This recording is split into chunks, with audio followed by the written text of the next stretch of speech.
Shortly after having recorded the previous video, I stumbled upon a very interesting GitHub workflow.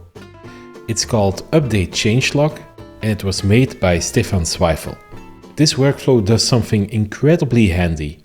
Whenever you create a new release, it will update the changelog for you, so you don't need to do that manually.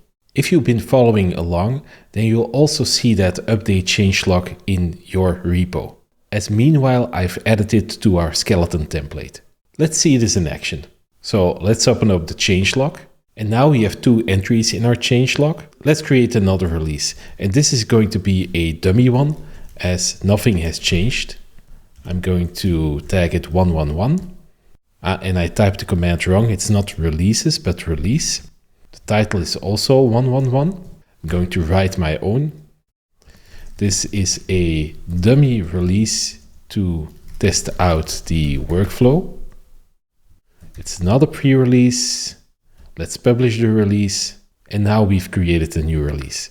The update changelog workflow is now running on GitHub Actions. And with any luck, it's now updating that changelog and making a new commit. Let's try pulling in all the changes. And if we're lucky, we already see the updated changelog.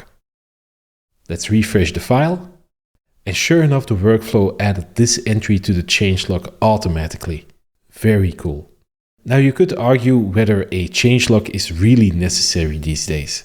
If we go to the package on GitHub and go to the releases page, then you'll also see a list of all the changes in the versions here. Right now, it's still pretty common to have your own changelog, but this might change in the future. Personally, I will stick to the practice of having a changelog in the near future, and certainly when a workflow helps me update it, it's basically no maintenance burden at all. But make up your own mind if you still want to have a changelog.